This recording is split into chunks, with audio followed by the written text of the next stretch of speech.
नमस्कार मित्रों, Radha Krishna IAS classes में आप सभी का हार्दिक स्वागत है। आज हम घटना चक्र के पारिस्थितिक पर्यावरण विषय पर चर्चा करेंगे। इसका एक वीडियो बन गया है, यह दूसरा वीडियो है। चलिए शुरुआत करते हैं ओजोन परत क्षरण से। ओजोन परत मुख्यतः जहां अवस्थित है वह स्ट्रेटोस्फीयर है। स्ट्रेटोस्फीयर में यह ओजोन परत स्थित होती है। यह 10 किलोमीटर से 50 किलोमीटर ऊंचाई तक अवस्थित होती है ओजोन परत। वहीं क्लोरोफ्लोरोकार्बन के लिए सत्य नहीं है, यह ग्रीन हाउस गैस प्रभाव में योगदान नहीं देती। CFC ग्रीन हाउस गैस में योगदान नहीं देती। CFC में क्लोरीन, फ्लोरीन और कार्बन मुख्य तत्व होते हैं।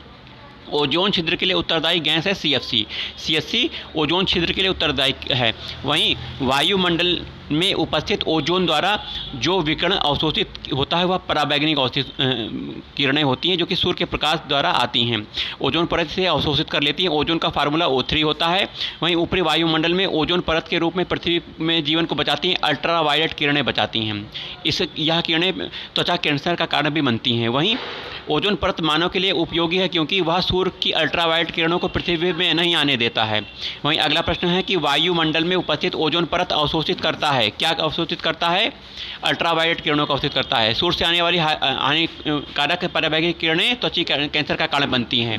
वहीं अधिक समय तक सूर्य के पराबैंगनी विकिरण के शरीर पर पड़ने से हो सकता है DNA में आनुवांशिक उत्परिवर्तन, म्यूटेशन हो सकता है। ओजोन परत संरक्षण दिवस 16 सितंबर को मनाया जाता है। कब मनाया जाता है? 16 सितंबर को मनाया जाता है।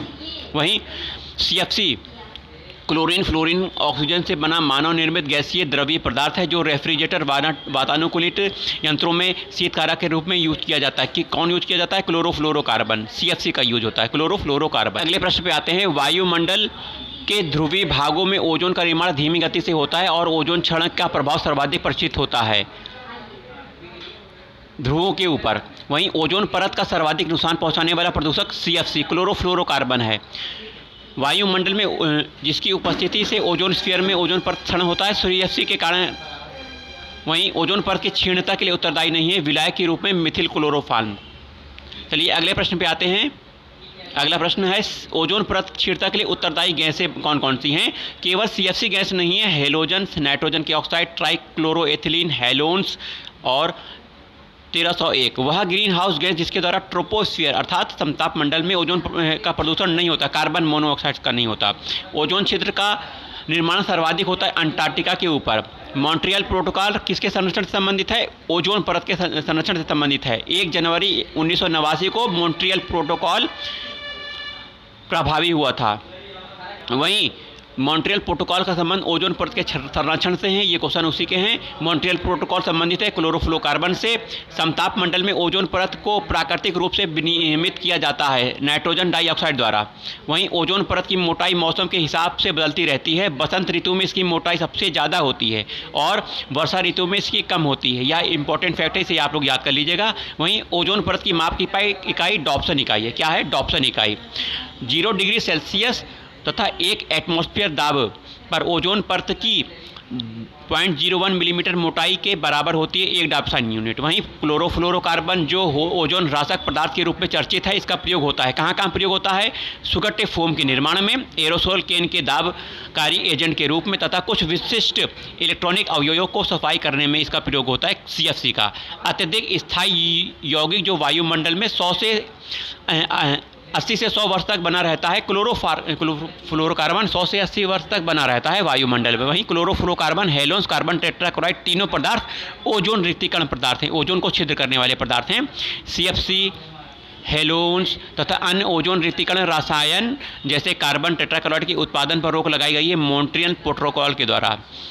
चलिए अंटार्कटिका क्षेत्र में ओजोन क्षेत्र का बनना चिंता का विषय। क्षेत्र के बनने का संभावित कारण है विशिष्ट ध्रुवीय वाताग्र, समतापमंडलीय बादलों की उपस्थिति तक क्लोरोफ्लोरोकार्बन का अंतर्प्रवाह।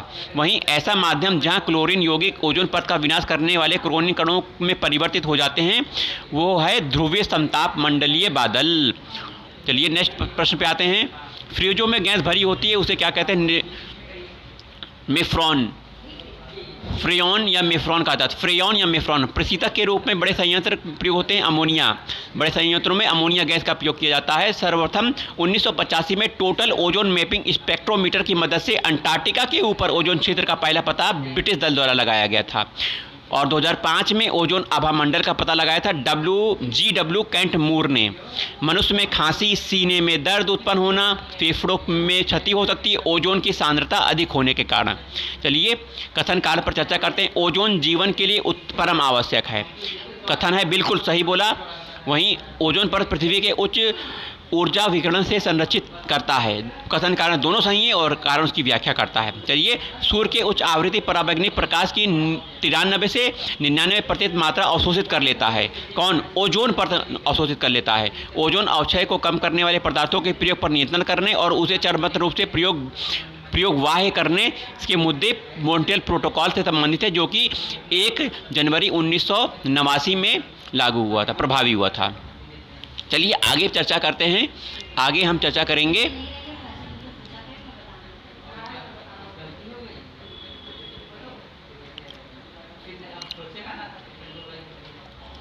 अभ्यारण्य और जैवमंडल आरक्षित क्षेत्र पर चर्चा करेंगे।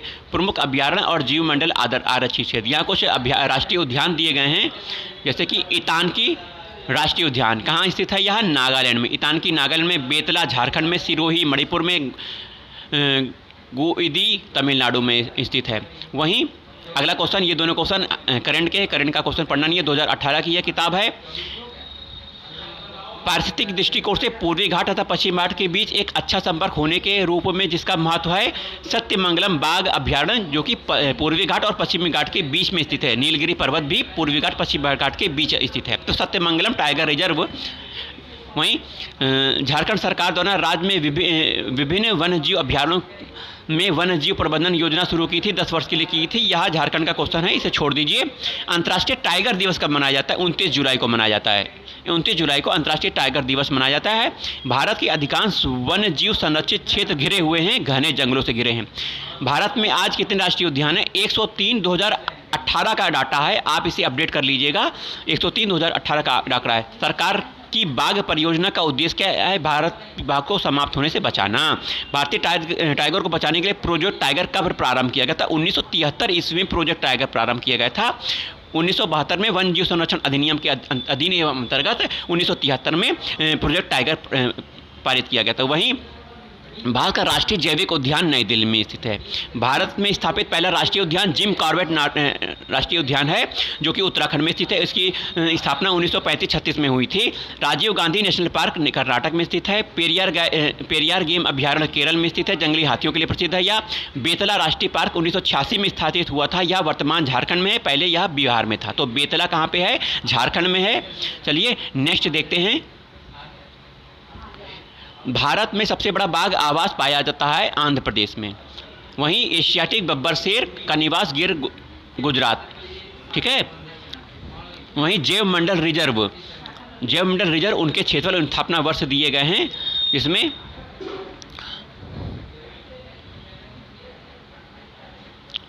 कुछ जैवमंडल रिजर्व हैं।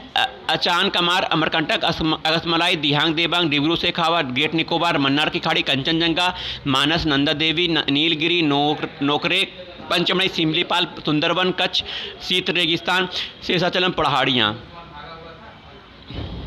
चलिए आगे देखते हैं। जीवमंडलीय आरक्षित क्षेत्र नहीं है, नलमल नहीं है। वहीं जीवमंडल परिरक्षण क्षेत्र है, क्या है? आनुवंशिक विभिन्नता का क्षेत्र है। वहीं कुछ जैवमंडल रिजर्व उनकी स्थिति के बारे में दिया गया है, इसे मिलान करना है। जैसे कि मानस कहाँ है? असम में से। दिहांग देबांग अरुणाचल प्रदेश में। अगस्तमलाई केरल तमिलनाडु में। नंदा देवी उत्तराखंड में। कंचनजंगा सिक्किम में। शीत मरुस्थल कोल्ड डेजर्ट हिमाचल प्रदेश में स्थित है। चलिए आगे देखते हैं।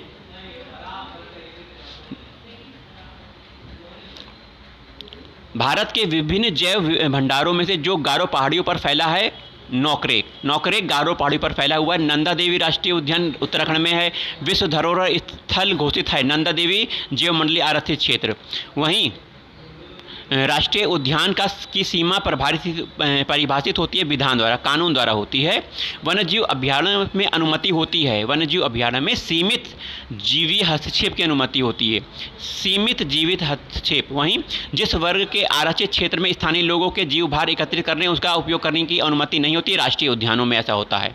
वहीं जिस राष्ट्रीय उद्यान अभ्यारण्य को विश्व प्राकृतिक धरोहर के नाम से जाना जाता है। केवलादेव राष्ट्रीय उद्यान भरतपुर राजस्थान में स्थित है। हाथी परियोजना 1992 में चालू की गई थी, फरवरी 1992 में। जंगली गधों का अभ्यारण्य गुजरात में।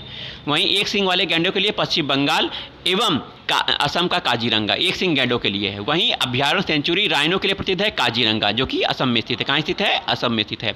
गैंडों को पुनर्वर्धित करने का कार्य जिस राष्ट्रीय उद्यान में चल रहा है? दुधवा राष्ट्रीय उद्यान में चल रहा है। नेक्स्ट क्वेश्चन, उद्धव पश्चिम बिहार अवस्थित है साहेबगंज में। उद्धव पश्चिम बिहार साहेबगंज में स्थित है। वहीं बांधवगढ़ राष्ट्रीय उद्यान मध्य प्रदेश में, बांदीपुर राष्ट्रीय उद्यान कर्नाटक में, रोहला राष्ट्रीय उद्यान हिमाचल प्रदेश में, गिर राष्ट्रीय उद्यान गुजरात में स्थित है। चलिए आइए आगे चलते हैं। उत्तर प्रदेश, राजस्थान, मध्य प्रदेश, पश्चिम बंगाल में जिसमें सर्वाधिक संख्या में वन्यजीव अभ्यारण्य हैं मध्य प्रदेश में हैं। सर्वाधिक राष्ट्रीय पार्क अंडमान निकोबार द्वीप समूह और मध्य प्रदेश में पाए गए हैं। चलिए आगे देखते हैं भाइयों बहनों। कुछ पश्चिम विहार हैं, उनकी स्थिति दिखाई गई है, मिलान करना है। जैसे नवाबगंज पश्चिम विहार उन्नाव में स्थित है, ओखला पश्चिम विहार ग्रेटर नोएडा में, समस्तपुर पश्चिम विहार रायबरेली में स्थित है, पार्वती अरंगा पश्चिम विहार जयप्रकाश नगर अर्थात गोंडा में स्थित है। साइबेरियन सारस के लिए आदर्श प्राकृतिक निवास राजस्थान का भरतपुर है। चलिए आगे देखते हैं।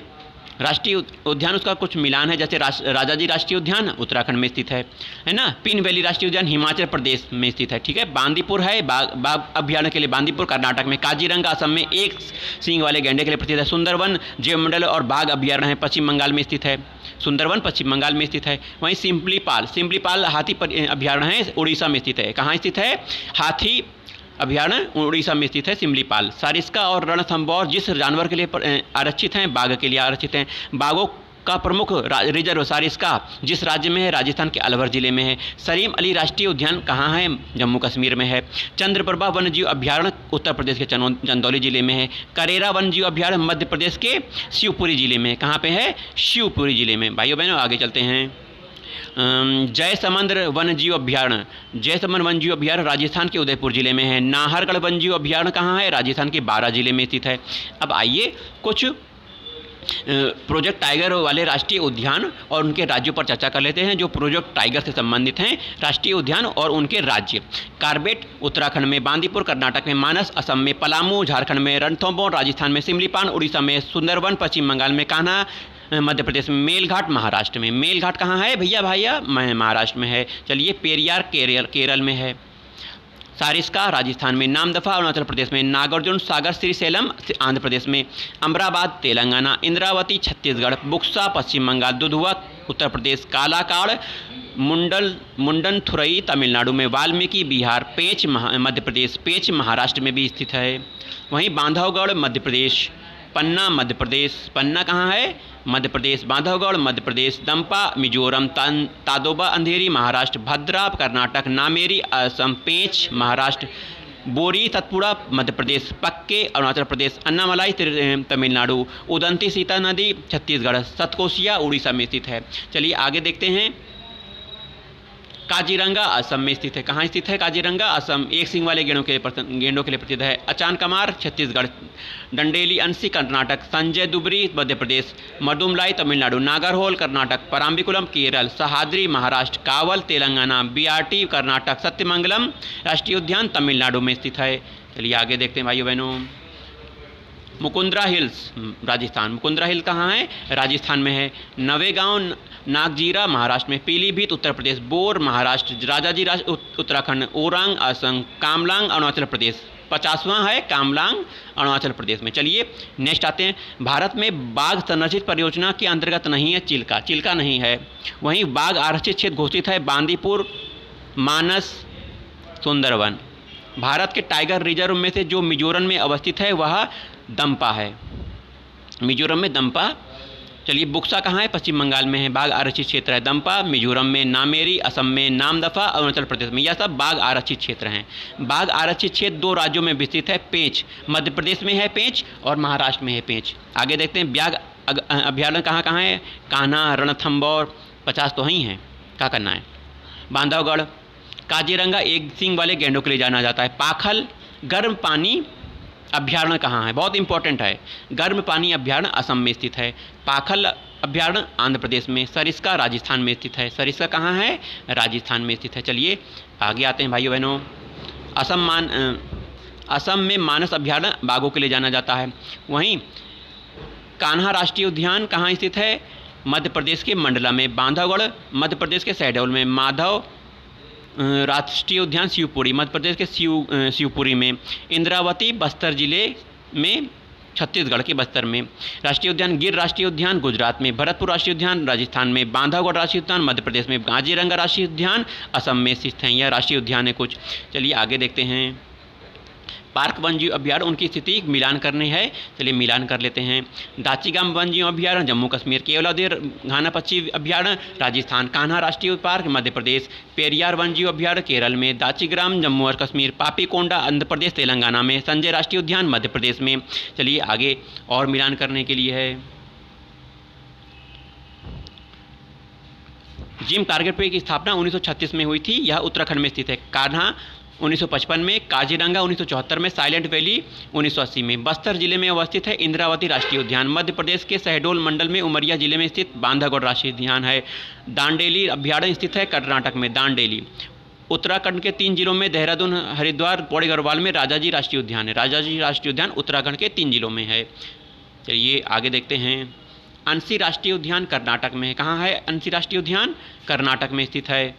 बेतला राष्ट्रीय उद्यान झारखंड में। इंद्रावती राष्ट्रीय उद्यान छत्तीसगढ़ में। गोगामल राष्ट्रीय उद्यान महाराष्ट्र में स्थित है। काजीरंगा गैंडों के लिए प्रसिद्ध है। एक सिंग वाले गैंडा असम में स्थित है। गिर गुजरात में स्थित है। शेरों के लिए प्रसिद्ध है। एशियाटिक शेर पाए जाते हैं। सुंदरवन पश्चिम बंगाल में स्थित है। बाघ अभ्यारण्य है। पेरियार केरल में हाथियों के लिए प्रसिद्ध है। हाथियों, चलिए नेक्स्ट क्वेश्चन आते हैं। पेरियार राष्ट्रीय उद्यान बाघ और हाथी के लिए है। किसके लिए है?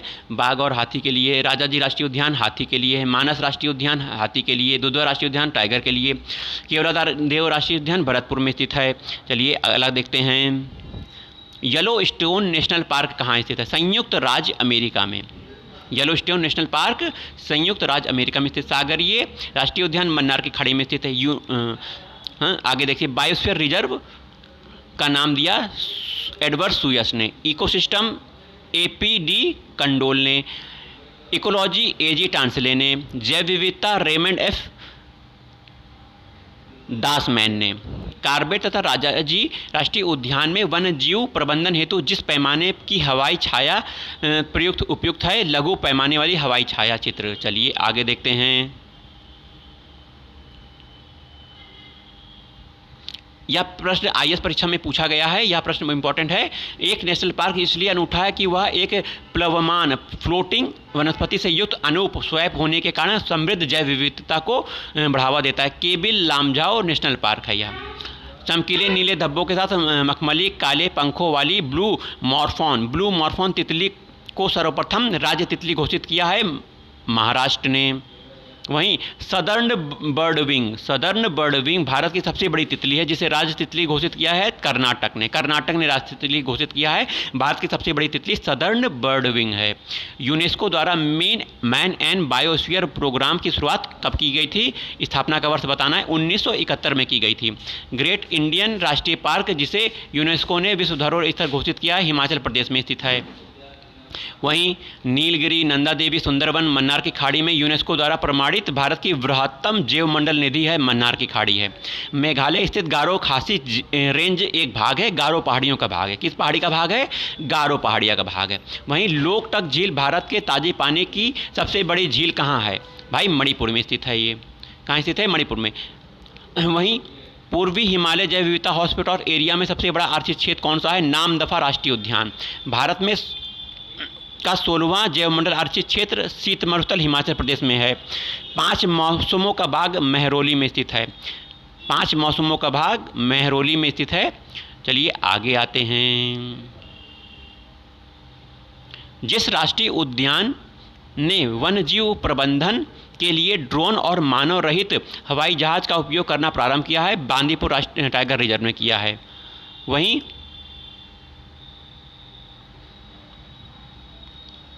कुछ संरक्षित क्षेत्र दिए जा रहे हैं।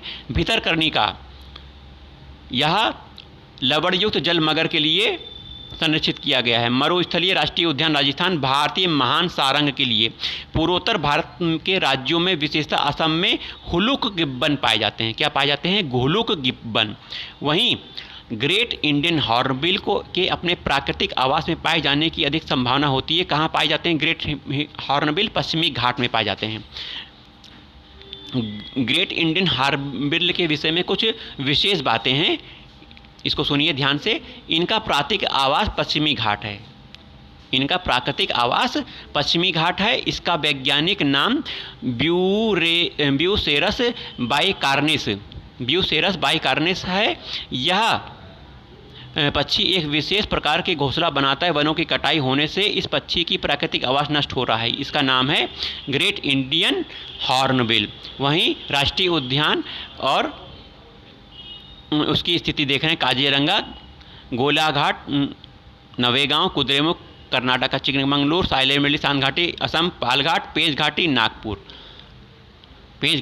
नागपुर। चलिए नेक्स्ट देखते हैं। भारत का प्रथम तितली उद्यान बन्नेरघट्टा कर्नाटक बेंगलुरु में स्थित है। कहाँ स्थित है? बन्नेरघट्टा तितली उद्यान बेंगलुरु में स्थित है। अस्कोट वन्य जीव अभ्यारण्य कहाँ है? पिथौरागढ़ में। कहाँ है? पिथौरागढ़ में अस्कोट वन्य जीव अभ्यारण्य। चलिए आगे चलते हैं। बाघ आरक्षित क्षेत्र और उनके राज्य पर चर्चा कर लेते हैं। बांदीपुर कर्नाटक में स्थित है। मेलाघाट बाघ आरक्षित क्षेत्र महाराष्ट्र में। बुक्सा बाघ आरक्षित क्षेत्र पश्चिम बंगाल में। पाकुई बाघ आरक्षित क्षेत्र पाकुई अरुणाचल प्रदेश में। कार्बेट राष्ट्रीय उद्यान अपना जल प्राप्त करता है रामगंगा नदी से। वही नेशनल पार्कों में से जिसकी जलवायु उष्णकटिबंधीय से उपोष्ण शीतोष्ण आर्कटिक तक परिवर्तित होती है, वह नामदफा नेशनल पार्क की है। यह क्वेश्चन IAS परीक्षा में पूछा गया है। नेशनल पार्क जिसकी जलवायु उष्णकटिबंधीय से उपोष्ण शीतोष्ण और आर्कटिक तक परिवर्तित होती है, नामदफा नेशनल पार्क अरुणाचल प्रदेश में स्थित है। चलिए, बुक्सा बाघ परियोजना भारत के किस राज्य में स्थित है? पश्चिम बंगाल में स्थित है। शुक्ला फांटा वन्यजीव अभ्यारण्य नेपाल में स्थित है। दंपा टाइगर रिजर्व मिजोरम में स्थित है। गुमटी वन्यजीव अभ्यारण्य त्रिपुरा में स्थित है। सारामती शिखर नागालैंड में स्थित है। कार्बेट राष्ट्रीय उद्यान से होकर प्रभावित होने वाली नदी है रामगंगा और कोसी नदी। कार्बेट राष्ट्रीय उद्यान से रामगंगा और कोसी नदी प्रभावित होती है। वहीं ब्रह्मपुत्र, दिफ्लू, मोरा धनसिरी नदियाँ प्रभावित होती है काजीरंगा राष्ट्रीय उद्यान से होकर। चलिए, साइलेंट वैली राष्ट्रीय उद्यान से होकर गुजरती है कुंती पुजहा नदी। साइलेंट वैली राष्ट्रीय उद्यान से कुंती पुजहा नदी बहती है। पंजाब प्रांत में व्यास और सतलुज के संगम पर स्थित है हरिके आर्द्र भूमि। राजस्थान प्रांत के भरतपुर में गंभीर और बाणगंगा नदी। कौन सी नदियां हैं? गंभीर और बाणगंगा नदी के संगम पर केवलादेव राष्ट्रीय उद्यान स्थित है। केवलादेव राष्ट्रीय उद्यान गंभीर और बाणगंगा नदी पर स्थित है। वहीं आंध्र प्रदेश में कृष्णा और गोदावरी नदी के डेल्टा में स्थित ताजे पानी की झील कोलेरू झील है। कौन सी झील है? कोलेरू झील है। वहीं भारत में सर्वप्रथम एक सेंचुरी जिसकी सीमाओं के अंतर्गत प्रवाल भित्ती, बोलस्का, डॉल्फिन, कछुआ, अनेक प्रकार के समुद्री पक्षी हैं, स्थापित किया गया कच्चे की खाड़ी में। नीलगिरी की मेघ बकरियां पाई जाती हैं इराविकुलम राष्ट्रीय उद्यान में। कहाँ? इराविकुलम राष्ट्रीय पार्क में पाई जाती हैं। चलिए आगे देखते हैं। कुछ सुमेलन करना है। राष्ट्रीय पार्क वन्यजीव अभ्यारण्य को बोंडला वन्यजीव अभ्यारण्य गोवा में है। कांगेर घाटी राष्ट्रीय पार्क छत्तीसगढ़ में। ओरांग राष्ट्रीय उद्यान असम में। ऊषा कोठी वन्यजीव अभ्यारण्य उड़ीसा में है, जिसे मिनी काजीरंगा के नाम से जाना जाता है। ओरांग अभ्यारण्य असम में, इसे मिनी काजीरंगा कहा जाता है। चिनार वन्यजीव अभ्यारण्य केरल में स्थित है। सुल्तानपुर बर्ड सेंचुरी गुड़गांव हरियाणा में। तमिलनाडु का पक्षी विहार अवस्थित है कारीकिली में। कहाँ? कारीकिली में। वहीं जिस देश ने अपने कुल क्षेत्रफल का 30% से अधिक भाग राष्ट्रीय पार्क के अंतर्गत रखा है, वह भूटान देश है। कौन सा देश है? भूटान देश है। विश्व का सबसे बड़ा वनस्पति उद्यान क्यों इंग्लैंड में है? कहाँ स्थित है? इंग्लैंड में स्थित है। बुंदाला जीवमंडल आवर्तित क्षेत्र, यह हाल में यूनेस्को ने मानव जीव मैप के तंत्र में सम्मिलित किया है। बुंदाला श्रीलंका में स्थित है। कहाँ स्थित है? यह श्रीलंका में स्थित है। चलिए अब आइए अगले टॉपिक पर चर्चा करते हैं। अगला टॉपिक हमारा होगा प्रदूषण पर। प्रदूषण बहुत इंपॉर्टेंट टॉपिक है, इस पर चर्चा कर लेते हैं। हवा में तैरते हुए स्थानीय सूक्ष्म कणों का आकार होता है 5 माइक्रोन से कम। 5 माइक्रोन से कम हवा में सूक्ष्म कण होते हैं। वहीं जलवायु तथा स्वच्छ वायु गठबंधन विभिन्न देशों, नागरिक समाजों, निजी क्षेत्रों के का वैश्विक प्रयास है, जो अल्पजीवी जलवायु प्रदूषकों का न्यूनीकृत कर देता है। क्या? वायु गुणवत्ता को बेहतर बनाने हेतु। चलिए, कुछ लिपस्टिक में शीशा पाया जाता है, यूज किया जाता है। शीतल पेय में ब्रोमियत वनस्पति यूज की जाती है। चाइनीज़ फास्ट फूड में मोनोसोडियम ग्लूटामेट प्रयोग किया जाता है, जो कि बहुत ही हानिकारक पदार्थ होते हैं। चलिए अगला क्वेश्चन है, यह प्रकृति में घटित होने वाली जैव निम्नीकरण प्रक्रिया का ही संवर्धन कर प्रदूषण को स्वच्छ करने की तकनीक है। यह तकनीक कौन सी है? इसे कहते हैं बायो रेमेडिएशन, जैव उपचारण कहते हैं। जैव उपचारण के लिए विशेषता अभिकल्पित सूक्ष्म जीवों को सृजित करने के लिए उपयोग किया जाता है। आनुवांशिक जेनेटिक इंजीनियरिंग का प्रयोग किया जाता है जैव उपचार में। मानव जनित पर्यावरण प्रदूषण कहलाते हैं एंथ्रोपोजेनिक, मानव जनित होते हैं एंथ्रोपोजेनिक। वहीं वे पदार्थ जिसे प्रदूषण फैलता है प्रदूषक कहलाते हैं। जैव निम्नीकरण रहित प्रदूषक मुख्यतः पर्यावरण में प्रवेश करते हैं एंथ्रोपोजेनिक प्रदूषण के कारण। चलिए नेक्स्ट आते हैं। नेक्स्ट है जैव विघटित प्रदूषक है वाहित मल। क्या है? वाहित मल है। वहीं ऐसे प्रदूषक जो सूक्ष्म जीव जैसे जीवाणु आदि द्वारा समय के साथ प्रकृति में सरल हानिरहित तत्वों में विघटित कर दिए जाते हैं, जैव विघटित प्रदूषक कहलाते हैं। कोयला, पेट्रोल, डीजल आदि का दहन मूल स्रोत क्या है? वायु प्रदूषण। इससे वायु प्रदूषण होता है। जब मानवीय तथा प्राकृतिक कारणों से वायुमंडल में उपस्थित गैस का निश्चित अनुपात में अवांछनीय परिवर्तन हो जाता है तो इसे वायु प्रदूषण कहते हैं, या वायु प्रदूषण की परिभाषा है। वहीं वायु प्रदूषण के दो स्रोत हैं, एक प्राकृतिक स्रोत, दूसरा मानव जनित स्रोत हैं। जो प्राकृतिक स्रोत हैं वह वनाग्नि, जलवायु उद्गार, जैविक पदार्थों के सड़ने गलने से निकलने वाली गैस जैसे सल्फर डाइऑक्साइड गैस, ये सब प्राकृतिक स्रोत हैं। जैव अपघटीय प्रदूषक सीवेज है। क्या है? सीवेज। चलिए आगे देखते हैं। आगे देखते हैं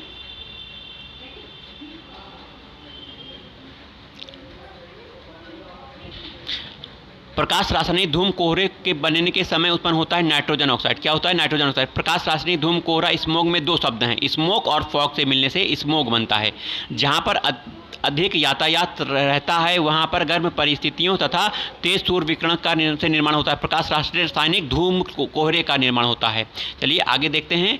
इसी प्रकाश रासायनिक धूम कोहरे पर चर्चा करेंगे। नाइट्रोजन के ऑक्साइड और ओजोन तथा पर एसिटिल नाइट्रेट से बनता है प्रकाश रासायनिक धूम कोहरा। वहीं सूर्य विकिरण वाले क्षेत्रों में या खास मौसम में धूम कोहरा अपूर्ण रूप से बनता है। ऐसा वायु को कहते हैं भूरी वायु कहते हैं। प्रकाश रासायनिक धूम का बनना किसके बीच अभिक्रिया का परिणाम होता है? Nitrogen dioxide, ozone peroxy acetyl nitrate के बीच, और सूर्य के प्रकाश की उपस्थिति भी आवश्यक है। वहीं आगे देखते हैं। गर्म, शुष्क और तीव्र सौर विकिरण वाले महासागरों में वायुमंडलीय हाइड्रोकार्बन और वाहनों व बिजली संयंत्रों से निकलने वाले नाइट्रोजन ऑक्साइड सूर्य के प्रकाश से अभिक्रिया करके कई सारे द्वितीय प्रदूषक बनाते हैं। द्वितीय प्रदूषक कौन कौन से बनाते हैं? जैसे ओजोन बनता है, फॉर्मेल्डिहाइड बनता है, पर एसिटिल नाइट्रेट पेन कहते हैं, ये बनते हैं। इन अभिक्रिया को प्रकाश रासायनिक कहते हैं क्योंकि इनमें दो शामिल होते हैं। क्या दो शामिल होते हैं? सूर्य का प्रकाश शामिल होता है और रासायनिक प्रदूषक शामिल होते हैं। वहीं ऑक्सीजन नाइट्रोजन से मिलने से नाइट्रिक ऑक्साइड बनती है। यह गैस वायु में मिलकर नाइट्रोजन डाइऑक्साइड बनाती है। N2 क्या है? भूरे रंग की तीखी गैस है। भूरे रंग की तीखी गैस N2O नाइट्रोजन डाइऑक्साइड। वही नवजात ऑक्सीजन जिसे नेसेंट ऑक्सीजन कहा जाता है, सूर्य के तीव्र प्रकाश की उपस्थिति में ऑक्सीजन से क्रिया करके ओजोन बनाती है। वहीं पेन पर ऑक्सील मूलक या तो ऑक्सीजन के अणु से मिलकर ओजोन बना लेते हैं अथवा नाइट्रोजन डाइऑक्साइड से मिलकर क्या निर्माण करते हैं? पेन का निर्माण करते हैं, पराक्सिल एसिटिल नाइट्रेट। चलिए पराक्सिल पेन के बारे में है। यह क्लोरोप्लास्ट को नुकसान पहुंचाता है। इस वजह से प्रकाश संश्लेषण क्षमता पौधे का विकास कम हो जाता है। यह कोशिका के माइटोकॉन्ड्रिया में होने वाले इलेक्ट्रॉन यातायात को बाधित करता है, या एंजाइम प्रणाली को भी बाधित करता है। यह कौन करता है? पेन करता है, PAN पेन। मानव की आँख में बहुत ज़्यादा जलन या उत्तेजना पैदा करता है। क्या करता है? पेन करता है। यह पेन प्रदूषक है, द्वितीय प्रदूषक कहा जाता है इसे। वहीं पेन ओजोन मिलकर छोटी छोटी बूंदें बना लेती हैं। वायु में मिलकर पेन और ओजोन धुंध बना लेती हैं। अधिक धूम्र कोहरे स्मॉग के कारण क्या घटती है? दृश्यता घट जाती है, देखने की क्षमता, दूर देखने नहीं दिखता है, दृश्यता घट जाती है। भारी ट्रक यातायात, निर्वाचन सभाएं, पॉप संगीत, जेट उड़ान में अधिकतम ध्वनि प्रदूषण का कारण क्या है? जेट उड़ान। जेट उड़ान सबसे ज़्यादा प्रदूषण करती है, ध्वनि प्रदूषण करती है। वहीं किसी वस्तु से उत्पन्न सामान्य आवाज़ को ध्वनि कहते हैं। ध्वनि की इकाई डेसिबल होती है। अनियोजित औद्योगिक विकास, अत्यधिक मोटर वाहनों का प्रयोग, यांत्रिक दोषपूर्ण विभिन्न प्रकार के वाहनों का परिचालन योगदान देता है ध्वनि प्रदूषण करने में। नेक्स्ट क्वेश्चन भाइयों बहनों, ध्वनि की गति से तेज चलने वाले जेट विमानों से उत्पन्न शोर को क्या कहते हैं? सोनिक बूम कहते हैं भाइयों बहनों, सोनिक बूम कहते हैं। सोनिक बूम को व्यक्त किया जाता है मैक इकाई में। जो वस्तु ध्वनि की रफ्तार से चलती हैं उत्पन्न शोर को कहते हैं 1 मैक। वहीं सामान्य स्थिति में वातावरण में प्रदूषण उत्पन्न करने वाली गैस कार्बन मोनोऑक्साइड है। कार्बन मोनोऑक्साइड जो रंगहीन तथा अति विषैली होती है, एक प्राथमिक वायु प्रदूषक है। चलिए, कार्बन मोनोऑक्साइड में कम समय के लिए रहती है वातावरण में, इसका ऑक्सीकरण हो जाता है कार्बन डाइऑक्साइड में। एक द्वितीय प्रदूषक नहीं है सल्फर डाइऑक्साइड, प्राथमिक प्रदूषक है, न कि द्वितीय प्रदूषक है। चलिए आगे देखते हैं भाइयों बहनों, वे वायु प्रदूषक जो प्रदूषण स्रोत से सीधे वायु में मिलते हैं प्राथमिक प्रदूषक कहलाते हैं। ऐसे वायु प्रदूषक जो प्राथमिक प्रदूषकों तथा साधारण वातावरणीय पदार्थों की क्रिया के फलस्वरूप उत्पन्न होते हैं द्वितीयक प्रदूषण कहलाते हैं। PAN, peroxyl nitrate, peroxyl acetyl nitrate, ozone और स्मॉग द्वितीय प्रदूषक हैं। सल्फर डाइऑक्साइड, नाइट्रोजन के ऑक्साइड, कार्बन मोनोऑक्साइड या प्राथमिक प्रदूषक हैं। वहीं अधूरे प्रज्वलन के कारण मोटर तथा कार एवं सिगरेट से निकलने वाली रंगहीन गैस कौन सी है? अधूरा प्रज्वलन हो रहा है भाई बहनों मोटर का, तब कार्बन मोनोऑक्साइड निकलती है। कार्बन मोनोऑक्साइड के बारे में एक और कथन है, यह रक्त के हीमोग्लोबिन के साथ क्रिया करके इथाई यौगिक बना लेता है और हीमोग्लोबिन ऑक्सीजन के ऊतक तक नहीं पहुंचने पाता है और यह मानव स्वास्थ्य के लिए हानिकारक है। कौन सी gas? Carbon monoxide gas. Motor वाहनों से निकलने वाले निम्नलिखित में कौन सी मुख्य प्रदूषक है? कार्बन मोनोऑक्साइड है। वाहनों में पेट्रोल के जलने से धातु वायु को प्रदूषित करती है, लेड। इंजन में नॉकिंग को रोकने के लिए लेड का प्रयोग किया जाता है, टेट्रा एथिल लेड कहा जाता है। क्या कहा जाता है? Tetra ethyl lead. लेड का नुकसान क्या क्या है, इसके क्या क्या प्रभाव हैं? बच्चों के दिमाग के विकास को बाधा पहुंचाता है, बुद्धि लेवल IQ लेवल को घटाता है, वयस्कों में हृदय श्वसन संबंधी रोग बीमारी करता है। लेड क्या करता है? लेड यह प्रदूषक है। चलिए नेक्स्ट, वायु प्रदूषक में से जो रक्त धारा को दुष्प्रभावित करता है, कार्बन मोनोऑक्साइड। वायु प्रदूषक ऑक्सीजन की अपेक्षा अधिक शीघ्रता से रक्त में हीमोग्लोबिन घुल जाता है, कार्बन मोनोऑक्साइड। 200 से 300 गुना तेजी से घुल जाता है, ये देखिए लिखा हुआ है 200 से 300 गुना घुल जाता है carbon monoxide. Ozone, hydrogen sulphide, carbon dioxide तथा कार्बन मोनोऑक्साइड में जो वायु प्रदूषक सबसे हानिकारक है, कार्बन मोनोऑक्साइड। भूमिगत जल को प्रदूषित करने वाला अजैविक प्रदूषक आर्सेनिक है। ठीक है, वहीं भारत में कई जगहों पर भूमिगत जल आर्सेनिक से संक्रमित होता है। यह संक्रमण मुख्यतः प्रकृति में पाए जाने वाले आर्सेनिक से होता है, उत्पन्न होता है बेड रॉक से। आर्सेनिक बेड रॉक से उत्पन्न होता है। आर्सेनिक के लगातार संपर्क में ब्लैक फुट बीमारी होती है, अगर संपर्क में आ गया तो ब्लैक फुट। विश्व स्वास्थ्य संगठन ने बताया है कि आर्सेनिक की मात्रा होनी चाहिए 1 लीटर पानी में कितनी? 0.05 मिलीग्राम होनी चाहिए। आगे देखते हैं, धान का बेहतर अवशोषक माना जाता है आर्सेनिक का अवशोषक माना जाता है धान को। चलिए, भूजल के जरिए आर्सेनिक अनाज में पहुंच रहा है, इससे प्रभावित हो रही है समूची खाद्य श्रृंखला। उर्वरक के अत्यधिक प्रयोग से होता है मृदा प्रदूषण, जल प्रदूषण और वायु प्रदूषण होता है। यह प्रदूषण विभिन्न प्रकार के फसलों के माध्यम से मानव और पशुओं के आहार श्रृंखला में पहुंचता है तथा विभिन्न प्रकार के गंभीर बीमारियों से मनुष्य और पशुओं को ग्रस्त करता है। क्या? उर्वरक के बारे में यह बताया गया था। वहीं अगला प्रश्न देखते हैं, अकार्बनिक पोषक जैसे फास्फेट तथा नाइट्रेट घुलकर जलीय पारिस्थितिक तंत्र में आ जाते हैं या जलीय पारिस्थितिक तंत्र में बढ़ाते हैं सुपोषण, यूट्रोफिकेशन को बढ़ाते हैं। वहीं अकार्बनिक उर्वरक तथा कीटनाशक अवशेष मृदा के रासायनिक गुणों को बदल देते हैं, विपरीत प्रभाव डालते हैं भूमि के जीवों पर।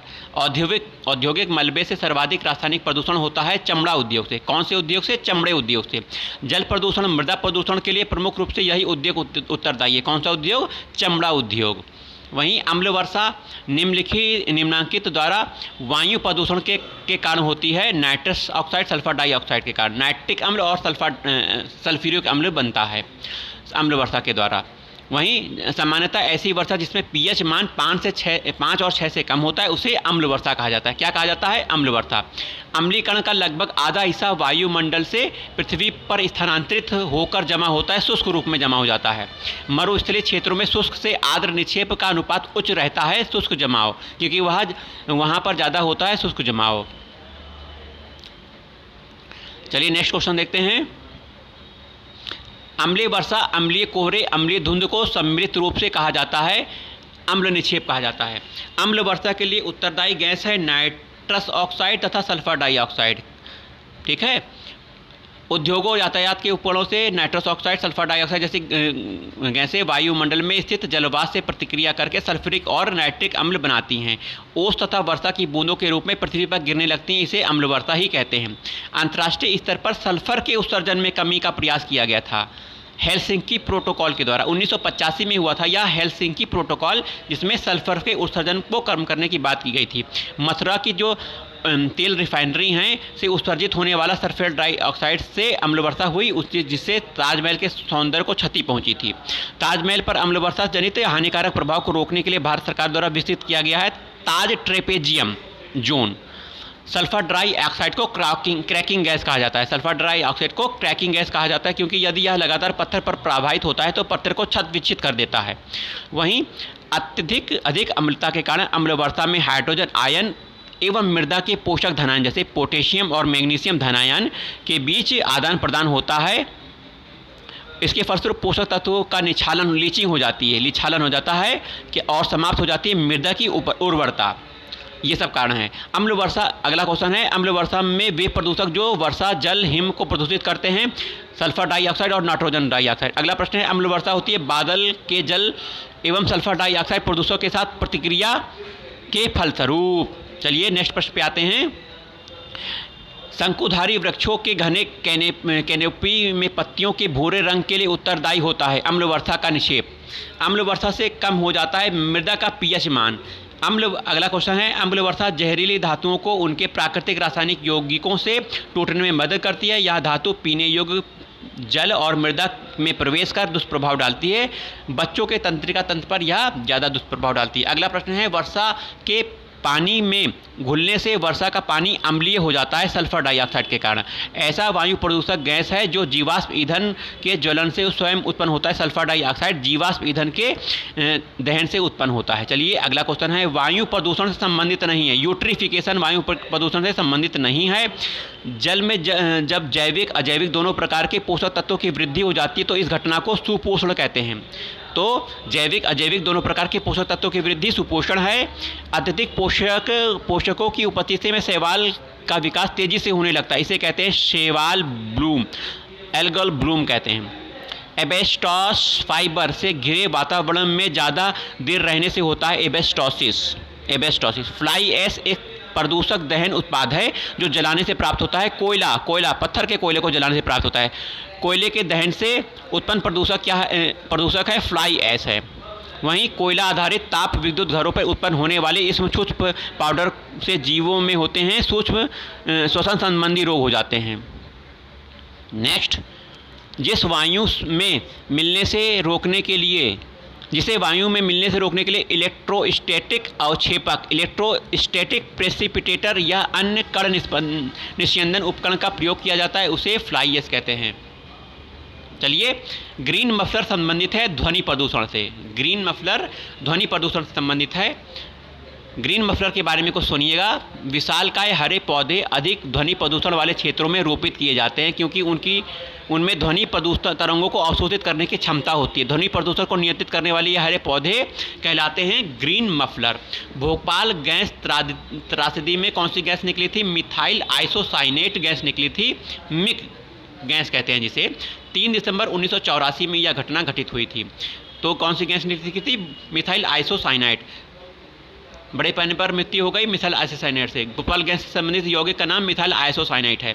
पॉलीथीन की थैलियों को नष्ट नहीं किया जा सकता है क्योंकि पॉलीथीन बनी होती है पॉलीमर से बनी होती है।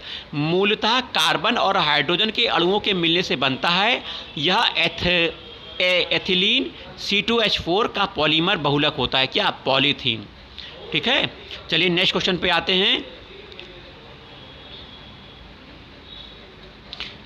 वस्तु जो जीवाणु से नष्ट नहीं होती, प्लास्टिक जीवाणु से नष्ट नहीं होती है।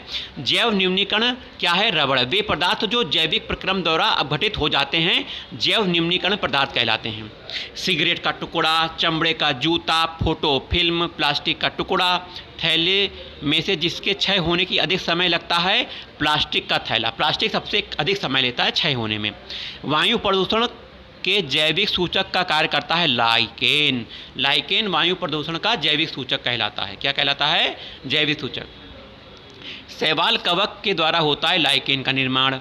वहीं वायु प्रदूषण का सबसे अधिक प्रभाव लाइकेन पर पड़ता है क्योंकि यह होते हैं बड़े संवेदनशील होते हैं। प्रदूषक संकेतक पौधा है लाइकेन। क्या है? लाइकेन है।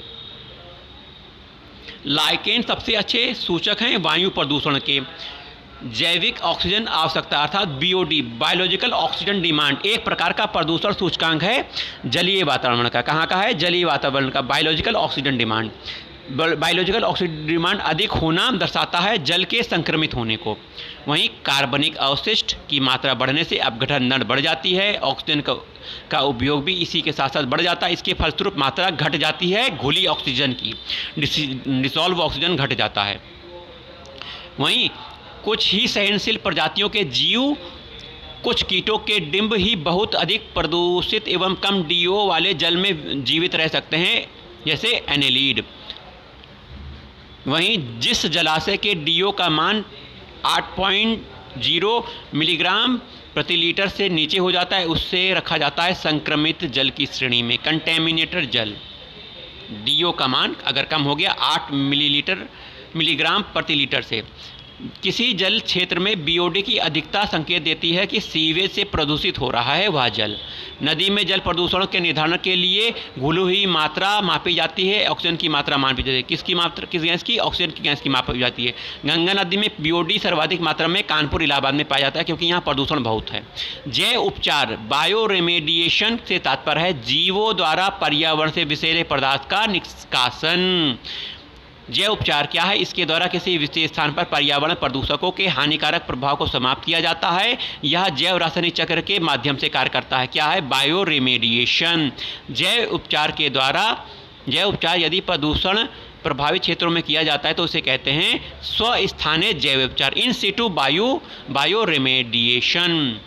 नेक्स्ट भाइयों बहनों, यदि प्रदूषित पदार्थों को किसी अन्य जगह पर ले जाकर इस तकनीक का प्रयोग किया जाता है तो इसे एक्स सिटू रिमेडिएशन कहता है, वह बाह्य स्थानीय जैव उपचार। वहीं प्रदूषण को जड़ों पत्तियों में संग्रहित कर जैव उपचार क्रिया करना कहलाता है फाइटो निष्कर्षण, फाइटो एक्सट्रैक्शन कहा जाता है। प्रदूषण को जड़ों पत्तियों में संग्रहित कर वो उपचार करना फाइटो निष्कर्षण, फाइटो एक्सट्रैक्शन। जल प्रदूषक नहीं है सल्फर डाइऑक्साइड, वायु प्रदूषक है। यह आर्सेनिक द्वारा जल प्रदूषण सर्वाधिक पश्चिम बंगाल में होता है। यह बदल गया, इस क्वेश्चन को हटा दीजिए। भारत के गंगा ब्रह्मपुत्र के मैदान इलाकों में, बांग्लादेश के पद्मा मेघना के मैदानी इलाकों में भूमिगत जल अधिक प्रदूषित है, आर्सेनिक प्रदूषण है। वहीं भारत के 7 राज्यों में पश्चिम बंगाल, झारखंड, बिहार, उत्तर प्रदेश, असम, मणिपुर, छत्तीसगढ़ राज्यों में भूमिगत जल आर्सेनिक प्रदूषण के कारण प्रदूषित है। वहीं भूजल में आर्सेनिक का अनुमेय सीमा कितनी है? 10 माइक्रोन प्रति लीटर तक है। चेरनोबिल दुर्घटना नाभिकीय दुर्घटना से संबंधित है। रूस के चेरनोबिल में स्थित परमाणु केंद्र में नाभिकीय दुर्घटना कब हुई थी? 1986, 26 अप्रैल का समय है। चेरनोबिल रूस में स्थित है। चलिए नेक्स्ट क्वेश्चन पर देखते हैं। विघटित होते रेडियो एक्टिव न्यूक्लाइड से उत्पन्न होने वाला विकिरण कहलाता है रेडियो एक्टिव प्रदूषण का। विघटित होते रेडियो एक्टिव न्यूक्लाइड से उत्पन्न होने वाला विकिरण रेडियो एक्टिव प्रदूषण का स्रोत है। विकिरण के प्रभाव से जीवों के आनुवंशिक गुणों पर प्रभाव पड़ता है, हानिकारक प्रभाव पड़ता है।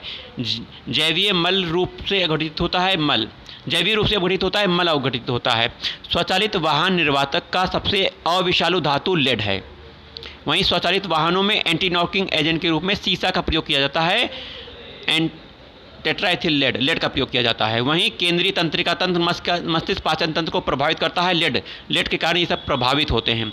वहीं पेयजल में कैडमियम की अधिकता से कौन सा रोग हो जाता है? कैडमियम की अधिकता से इटाई रोग हो जाता है। मरकरी युक्त जल पीने से मिनीमाटा रोग हो जाता है। मरकरी युक्त पारा युक्त जल पीने से मिनीमाटा रोग हो जाता है।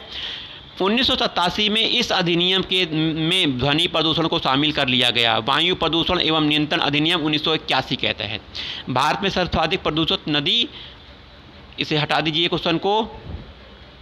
चलिए नेक्स्ट क्वेश्चन पे आते हैं। अपने प्रदूषक के कारण जैविक मरुस्थल कहलाती है दामोदर नदी। अपने प्रदूषक के कारण दामोदर नदी जैविक मरुस्थल कहलाती है। सरसों के बीज के अपश्रमिक के रूप में सामान्यतः निम्नलिखित में से किसी का प्रयोग किया जाता है? आर्जीमोन का प्रयोग किया जाता है। आर्जीमोन मैक्सिकाना मेक्सिको में पाई जाने वाले पोस्ते की एक प्रजाति है। सरसों के तेल में इसकी मिलावट से महामारी फैल सकती है। कौन सा? ड्रॉप्सी नामक महामारी। वहीं प्रदूषण युक्त वायुमंडल को स्वच्छ किया जाता है वर्षा के द्वारा। ठीक है। भारत के समुद्री जल में हानिकारक शैवाल प्रस्फुटन से हो रही वृद्धि पर चिंता व्यक्त की गई है। इस समृद्धि का क्या कारण हो सकता है? ज्वार नदमुख से पोषकों का प्रसाव, मानसून में भूमि से जल प्रवाह, समुद्र में उत्प्रवाह। वहीं एशियाई ब्राउन क्लाउड, एशियाई भूरा बादल उत्पन्न होता है वायु प्रदूषण के कारण। एशियाई ब्राउन क्लाउड या एशियाई भूरा बादल वायु प्रदूषण के कारण उत्पन्न होता है। जाड़े ऋतु में कथन है, जाड़े ऋतु में दिल्ली में वायु प्रदूषण उच्च स्तर पर रहता है क्योंकि मोटर गाड़ियां दहन प्रक्रिया जाड़े में बढ़ जाती हैं। नहीं, यहाँ पराली भी जलाई जाती है, पराली हवाएं होती हैं। तो कथन सही है, कारण गलत है आपका।